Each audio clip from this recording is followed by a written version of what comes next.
શહેરમાં morning walk માટે નીકળેલા લોકોને ટાર્ગેટ બનાવી ચેઇન સ્નેચિંગના ગુનાઓ આચરતા એક આરોપીને સુરત શહેર ક્રાઇમ બ્રાન્ચે ઝડપી પાડ્યો છે.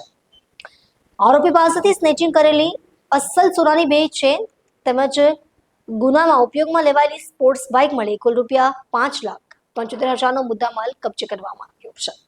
મળતી માહિતી મુજબ સુરત શહેર ક્રાઇમ બ્રાન્ચની ટીમ પેટ્રોલિંગમાં હતી ત્યારે મળેલી ચોક્કસ બાતમીના આધારે ચંદ્રશેખર આઝાદ બ્રિજ નીચે 4 સ્થળેથી દેવ વાલજીભાઈ વાઘેલાને ઝડપી પાડવામાં આવ્યો હતો.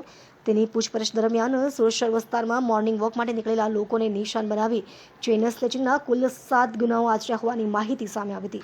આરોપી પોતાના મોજ શોખ પૂરા કરવા માટે ચેઇન સ્નેચિંગ કરતો હતો. પોલીસે આરોપીના કબજામાંથી સ્નેચિંગ કરેલી સોનાની બે ચેઇન જેની અંદાજિત કિંમત ₹4,25,550 છે તેમજ ગુનામાં ઉપયોગમાં લેવાયેલી યામાહા સ્પોર્ટ્સ મોટરસાયકલ કિંમત ₹1,50,000 મળી કુલ કિંમત ₹5,75,550નો મુદ્દામાલ કબજે કર્યો છે. ક્રાઇમ બ્રાન્ચે આરોપી સામે સંબંધિત ગુનાઓ હેઠળ કાયદેસરની કાર્યવાહી હાથ ધરી છે અને સાથે જ આરોપી આચરેલા અન્ય ગુનાઓ અંગે વધુ તપાસ પણ ચાલુ હોવાનું પોલીસે જણાવ્યું છે.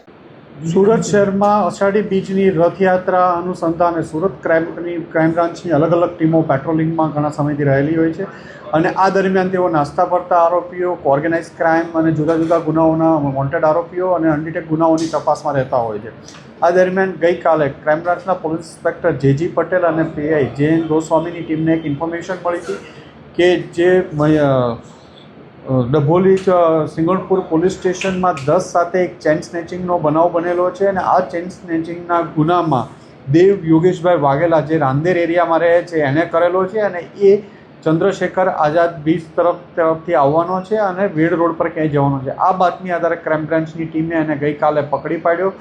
દેવને પકડ્યા બાદ એની પાસેથી એક એફઝેડ યામાહા મોટરસાયકલ કબજે કરવામાં આવ્યું છે અને એ આ ગુનાના કામે એની પાસેથી અલગ અલગ પૂછપરછ કરતાં એણે 7 જેટલા ચેઇન સ્નેચિંગના ગુનાઓ કબૂલ કર્યા છે, જેમાં 10 સાથે સિંગણપુર ડભોલીમાં, એ ઉપરાંત પાલમાં 30-5 સવારમાં મોર્નિંગ વોક કરતા લોકોને ટાર્ગેટ કરી અને ચેઇન સ્નેચિંગ કરે છે. એ સિવાય ઉમરા પાલ બ્રિજ તરફ ઉમરા તરફ 2 બનાવો છે જેમાં એક ચેઇન પડી જતાં મૂકીને ભાગી ગયેલો હતો. એ સિવાય અડાજણમાં પાલ એરિયામાં અલગ અલગ જગ્યાએ ચેઇન સ્નેચિંગના 7 જેટલા ગુનાઓની કબૂલાત કરેલી છે.